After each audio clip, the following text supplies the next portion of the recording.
It is the Jesse Kelly Show, another hour of the Jesse Kelly Show on a wonderful, wonderful hump day, a Wednesday. Remember, you can email the show, jesse@jessekellyshow.com. All right, so we're about to talk about a hostage situation this hour. We're also going to get to Brandon Darby. There's cartel news. Mexico's handing over 27 Mexican cartel guys. Darby's going to come up about a half hour from now, talk to us about that. But let's talk about the hostage situation that's going on in America. And that hostage situation is, well, Trump talked about it. They really are. They're stuck. They don't know what to do. They have probably more, I would say more than half are sane, but they are led by insane people. He's talking about the Democrat Party. They're stuck. I am curious about this. And the thing is, I'm about to talk about something that I don't know about, and neither do you. I'm about to talk about something nobody knows about. How many American Democrats know they're in the midst of insanity, want the insanity to stop, but don't feel comfortable speaking out? Because listen, they're not comfortable speaking out. It's a cult. It's a religion. It's a cult. Cult members who speak out against the cult leader get treated horribly. I know people think I get a lot of hate mail and death threats, and of course that's true. You know, the communists hate me. You know who gets treated way worse than I do? Way worse. I've openly declared myself to be the mortal enemy of communists. I am an anti-communist. That is who I am. I believe in fighting and destroying communism until the day I die. If you are a communist listening to my show, I despise you as much as you despise me, and I'm going to try to destroy your sick demonic worldview. Now, I've openly declared that. Former Democrats get treated way worse than I do. Way worse. A Democrat who breaks away from the cult, who chooses to leave the religion, isn't just an enemy. He's a traitor. And Democrats know this. Democrat politicians and normie Democrats know this. Let's set aside the politicians, because I have lived in a Democrat world a few different times in my life. The biggest one is when I lived in Washington, D.C. for a year, because everybody there is a friggin' Democrat, which we're going to get to in a couple minutes.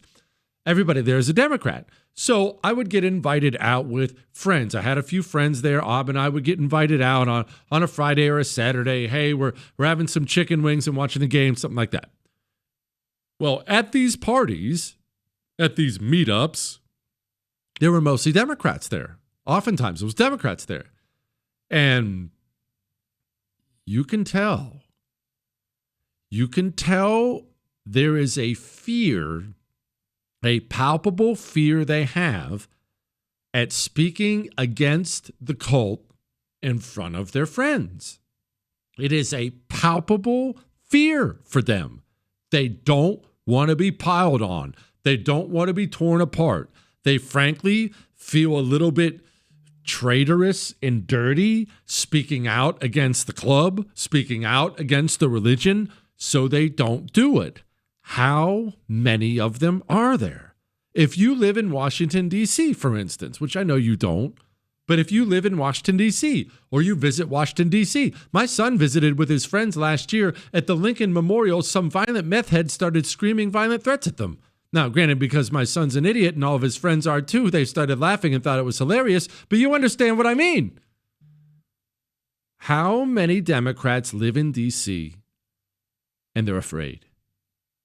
Afraid of physical violence. As we've talked about before, that's a different kind of afraid. It really is.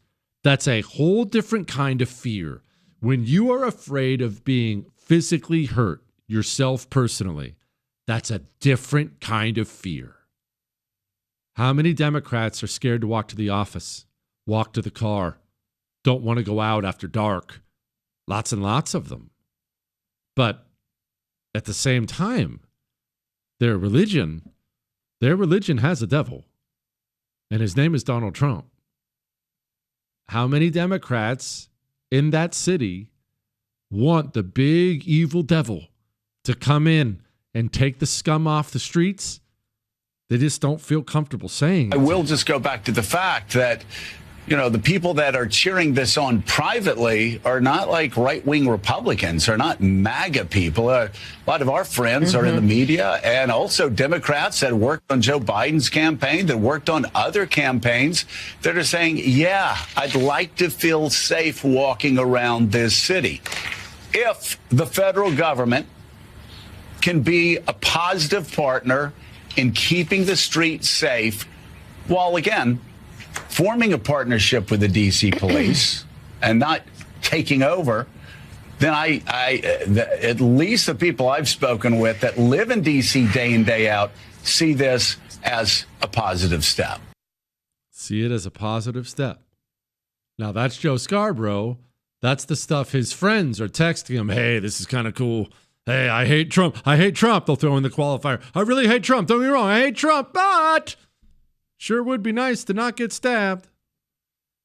Now, juxtapose that versus the D.C. Attorney General. We as a city and a community need to be much more focused on prevention and surrounding young people and their families with resources if we want to be safer in the long run. We cannot prosecute and arrest our way out of it.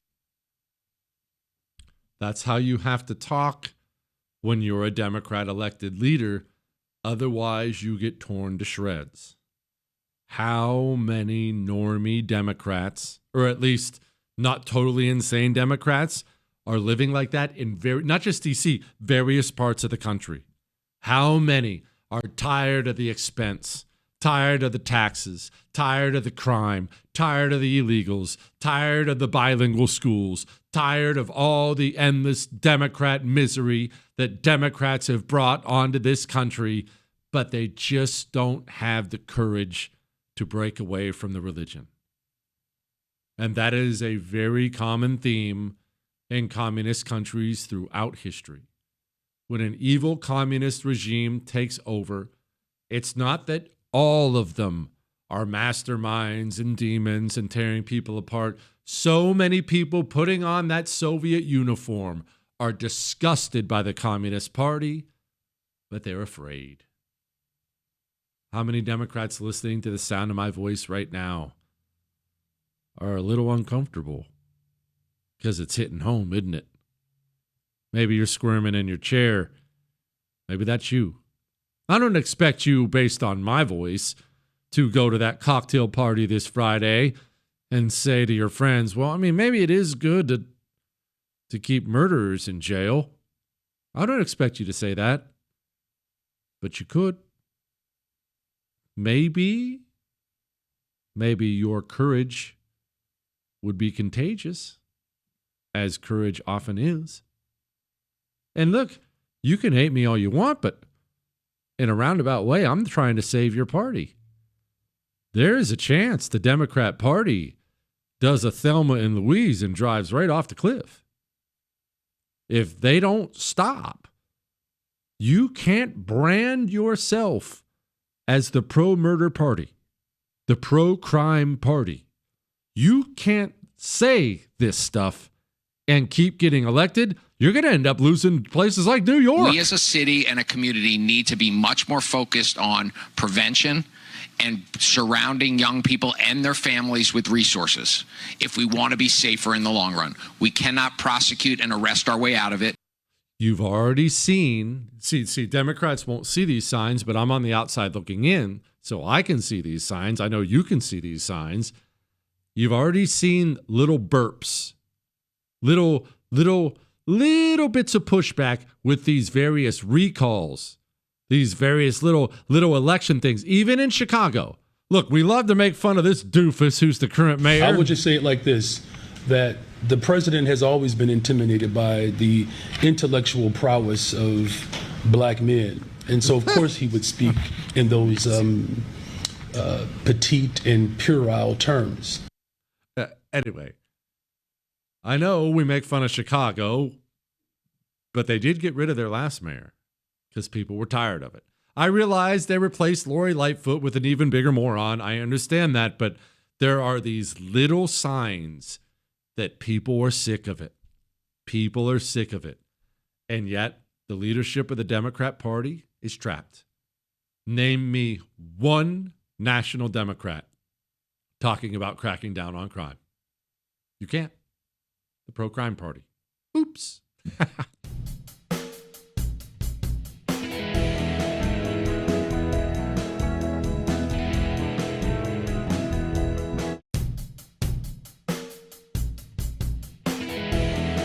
It is the Jesse Kelly Show on a wonderful Wednesday with me, Bronco. What, Chris?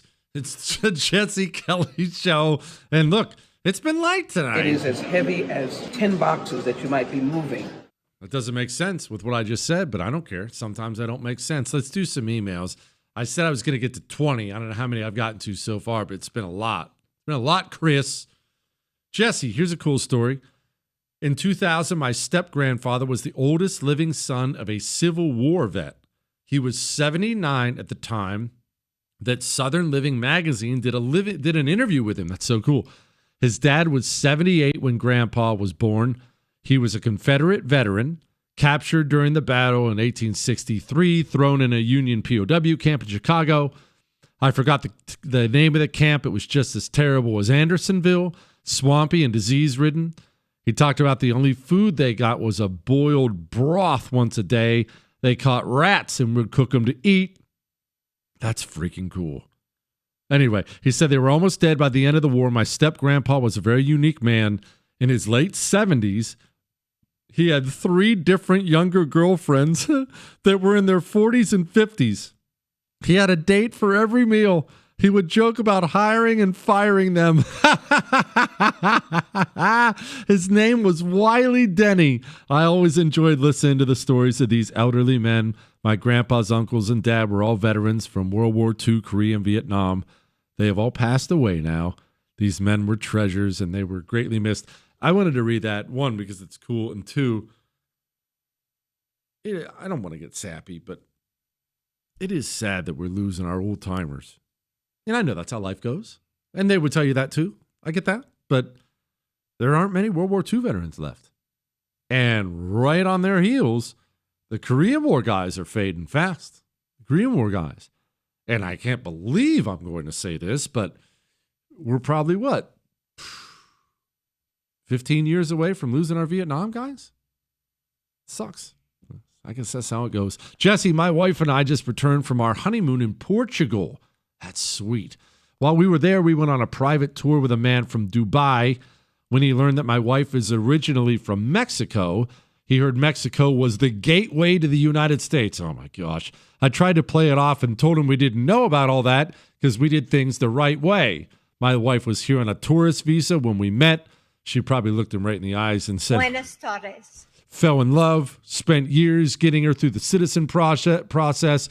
He wouldn't drop the subject, though, and kept asking about the details of the process. He even said he was working with a company back in Dubai to find him a wife in the United States. I think the cherry on top was later in the day when he complained about the Ukrainian immigrants coming to Portugal and driving up the real estate market. His name is Matt. Look, it's a good thing. Let's focus on something positive about all this. It's a good thing that we live in a country everyone wants to go to. Isn't that cool? Let's be happy about that. You and me, I guess we have a bunch of international people listening too, but you and me, Americans, we live in the place everyone wants to visit. We're members of the club everyone wants in, and we're already here. That is cool, right, Chris? It's kind of cool. It makes me feel good when I think about that. Nobody's trying to get into some dump like Italy. No, I'm kidding. But nobody's trying to get into Rwanda, right? There's not a line. There's not a line to get into Yemen. No one wants to go there. Right? Nobody. We live in a place where people want to come. Now, it is sad, incredibly sad and incredibly aggravating that our politicians, I would love to say just Democrats, but we have James Lankford type Republicans, that our politicians will routinely make public statements that encourage people to try to get in. by any means necessary. That's horrible. The best border security is the rhetoric of the people who lead the country, because everyone around the world listens. What do you think that dude in Dubai thinks about Donald Trump versus Joe Biden? You think that dude in Dubai right now, because of the headlines, because of the speeches, do you think he's going to try to get into this country illegally? Not a chance. It's not worth the trouble. It's not worth the risk. It's not worth it at all. Why even bother? But under Joe Biden, when the communists were running things, why wouldn't you try? They created an app so you can schedule your invasion. It's amazing to me. Amazing to me. Jesse, what's your insider info regarding the Mar-a-Lago FBI raid? Was it so frantic because the FBI rats were searching for the information that was discovered and exposed by Tulsi Gabbard? Could be. I've heard a lot of that the Mar-a-Lago raid was so they could find and seize the documents Trump had that proved those dirty rats were colluding behind his back during his presidency. I've heard that, and that certainly could be. And that's part of it, probably. But here's what I know was part of it. They got afraid. In fact, we're going to touch on that as soon as I'm done with Darby. If we can get a hold of him, his cell phone is garbage right now. But if we can get a hold of Darby, then I'll talk to Darby next. If not, then we'll do this next. We'll talk about them being afraid. And that being why they acted the way they acted. Now, what is it that is making them so afraid? It's the loss of control. The loss of control. And I don't just mean control of the government. They are losing control of the people themselves. In fact, if you're to study the trends, it looks like they flat out lost it. It probably never coming back. And they're scared to death. We'll talk about that next.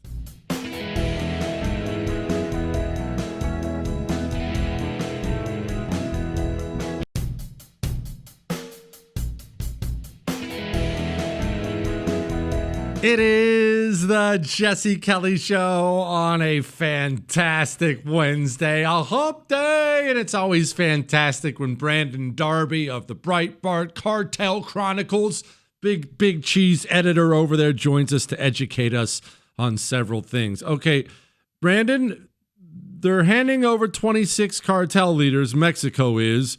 What is this? Am I supposed to call you Jesse or Bronco? Bronco, please. Let's stick with Bronco, please. I'll call you Bronco, Jesse. Bronco, Thanks, Jesse. Like that.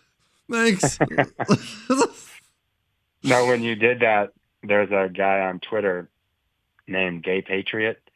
And so I got CC at Gay Patriot just because gay's in his name. It just sounded funny. I had to do it. I'm sorry. That's wrong. No, okay. That's wrong. Okay, to the seriousness, here's what just happened, okay? This is the second time that the Mexican government has handed over these big dogs in various cartels, right? The first time they handed over big dogs in a bunch of cartels in the Sinaloa cartel. But keep in mind that the main cartel, this guy El Mencho, it's the Cartel Jalisco, right? CJ&G, that's the names of them. Their current Secretary of Defense has very close relationships with Mencho, right? They're very close. He is the one that is controlling the black markets in Mexico. That is the dominant cartel in Mexico, Cartel Jalisco, right? So they hand over all of these people. The first time Trump starts to threaten the government with tariffs, they hand over a bunch of people, one of whom had brutally killed a DE agent named Kiki Camarena in the 80s. It took that long for them to give us that guy, right? They literally let this guy stay in Mexico. They let him out of prison. He started running a cartel again, and they put him back in prison of sorts, but he had this wonderful life. And they finally handed him over after 3 decades, right? Because of Trump. Otherwise, that family of that DE agent never would have had justice if it weren't for what Trump did in threatening Mexico. So they hand over these people. They're like, see, we're helping you, and we're going to cooperate with you. But what they did was they only cooperated, really, any big cooperation was against all of Mencho and Cartel Jalisco's enemies. So really what they did was they had the USA help their cartel buddy and take out all of his enemies. So he kept taking over more and more in Mexico. So the Trump administration wises up and says, hey, you're not going to do this to us. So then they say, we're going to hit you with more tariffs, and we're going to authorize U.S. military action in Mexico.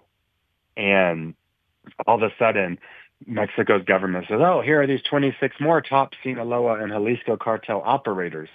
But all the while, they will not give us, and they will not go after the leader of cartel Jalisco, who is paying many people in the leadership of Mexico. Do you see how this works?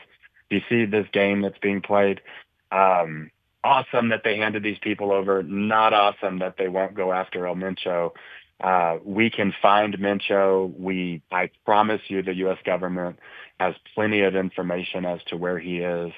But Mexico's protecting him. Anytime that there's a chance to get him, somebody tips him off the day before, in the Mexican government, and because we have to cooperate with the cartel-connected government of Mexico.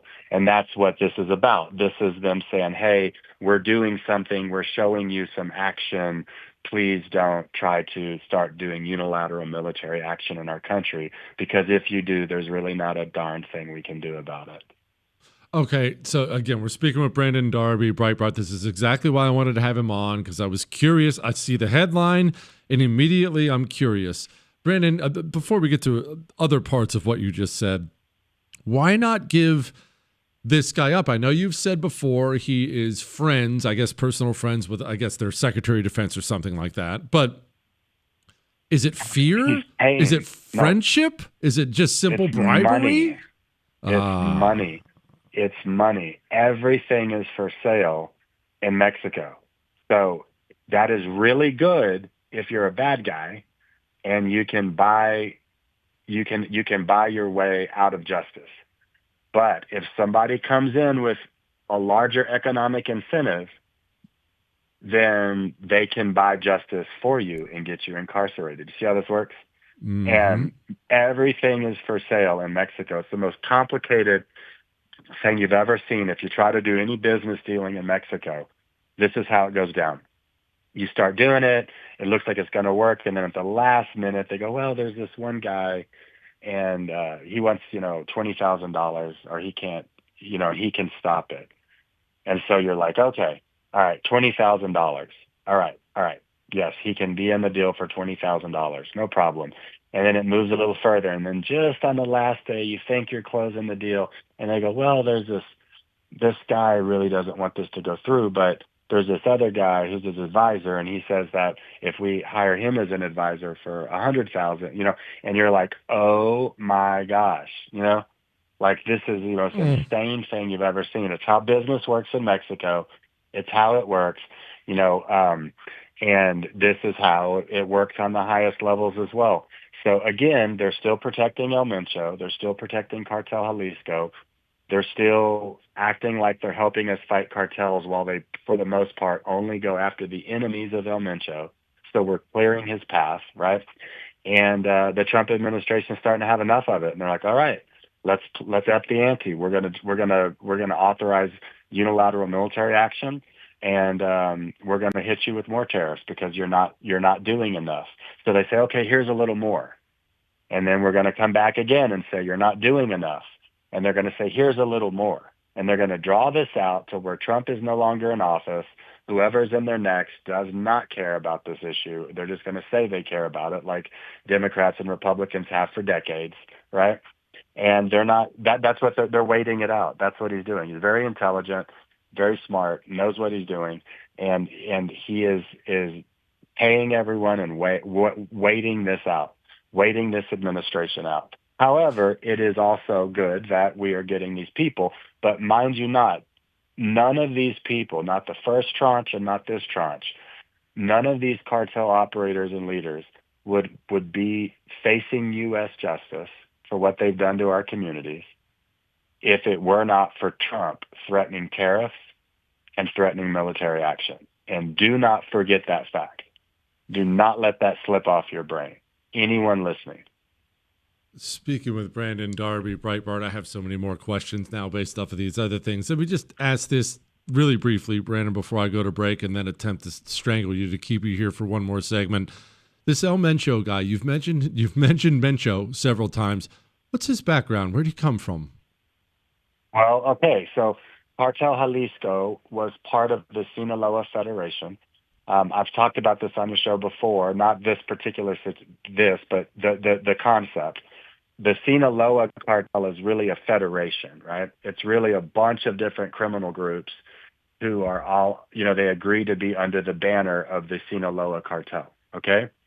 But Mencho decided, he was a leader in Jalisco. He decided that he was going to start his own cartel. He was going to break his cartel away from the Sinaloa Federation, and that started a war between Cartel Jalisco now and the rest of the Sinaloa Federation.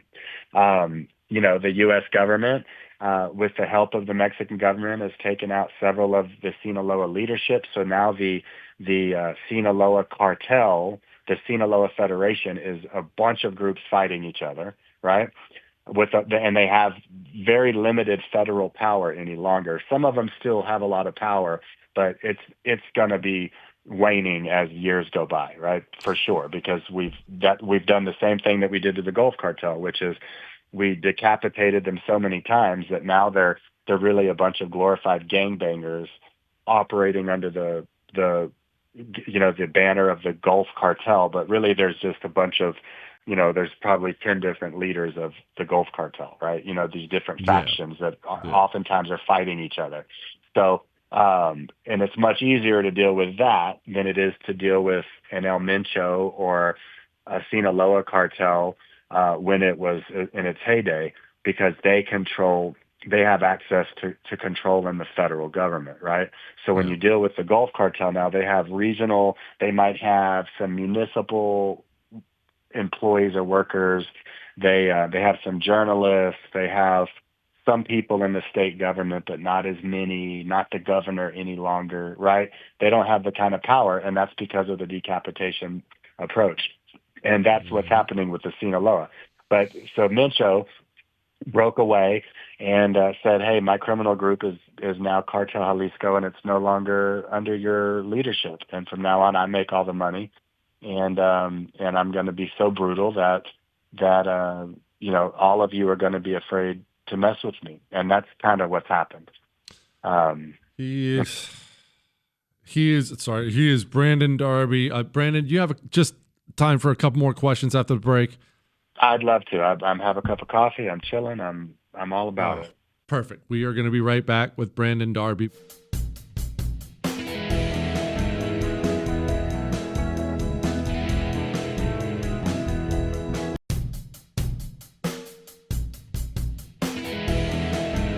It is the Jesse Kelly Show on a wonderful Wednesday. Remember, you can email the show, jesse@jessekellyshow.com. We are back with Brandon Darby of the great Breitbart Cartel Chronicles. Brandon, okay, you mentioned the Sinaloa Federation and how we continue to take out the heads of this. How significant was the taking out of El Chapo to the disintegration, the slow disintegration of the Sinaloa Federation? I don't know, El Chapo, was he some unbelievable seminal figure, or was he just another guy? He was an unbelievable seminal figure. It's a big deal. I would say at this point, it's a big deal to do, but again, we have to understand the context. The context is another guy sprung up. Another guy started paying more people and politicking better. And then the Mexican government was willing to go after their former boy because everything is for sale, right? And he did the job better. He did the politicking and the bribing better. And so then the Mexican government was willing to go after him. Now we're at a point where we can't play two people off of each other because there's no one as powerful as El Mencho any longer, right? So there's no one that powerful. So we can't take that approach. So yes, that was a lovely approach. at the time, under the specific circumstances, getting El Chapo here was a big deal. Getting his son here was a big deal. There's a lot of these big deals that are happening, but they're still protecting the biggest cartel figure in Mexico. And El Chapo, make no mistake, Mexico would not have gone after El Chapo and helped us go after El Chapo were they not doing the bidding of El Chapo's rival. Get it? Yeah. So that's where we are. That's what we're dealing with. We're dealing with a fragile nation that's literally listed as a fragile nation, not a failed nation, but a fragile state, right? That is what Mexico is, a fragile narco state. And that is, there are a lot of good people in Mexico, and there are a lot of good people in Mexico's leadership, or trying to be in Mexico's leadership, in Mexico's law enforcement communities. But make no mistake, there are a lot more who are not good when it comes to the leadership of that country, because some of them are in those situations so they can make money. Some of them are in those situations to make a change, and then they're told, you want plata o plomo, like you want silver or lead. We can either make you rich or we can kill you and all of your children and your grandparents and your wife. And so they choose to go the dirty route, because they don't have an FBI to call or a 911 to call. They don't have, if any time they call the government, the cartel knows they did, and a lot of those people in government work for whichever cartel we're dealing with at the time or talking about. So it's a very ugly situation. There's no pretty way out of this. There's, not to tie it into another issue, but it's kind of like dealing with Hamas. Like, there's no pretty way to do it. If you're going to try to get Hamas, there's no pretty way to do it. There's no nice way to go about this. Okay. And we're in the same situation with Mexico in that regard. It's going to be ugly. There's going to be bloodshed. There's going to be people fighting for control once other people are gone. There's going to be military aircraft shot down, as there have been, there's going to be drone explosions, and there's going to be all types of things that resemble guerrilla warfare in Mexico. And as there already are, right? People only have to go to Breitbart to read about landmines and the usage of landmines and other IEDs. And it's going to be ugly, but we're going to get through the other side. And in the process of that, regardless of your opinions on the drug war, there's going to be a lot less illicit fentanyl, right? Killing the people who are the most vulnerable amongst us in our communities. And we will see more success if we stay the course that we are currently on. I don't believe that we can stay the course because, as you know, Jesse, you're in a position where you probably hear a lot, see a lot, and deal with a lot of political leaders. There's something wrong with most of the people who get into politics I think they're sociopaths, or at least narcissistic so much that they're close to that.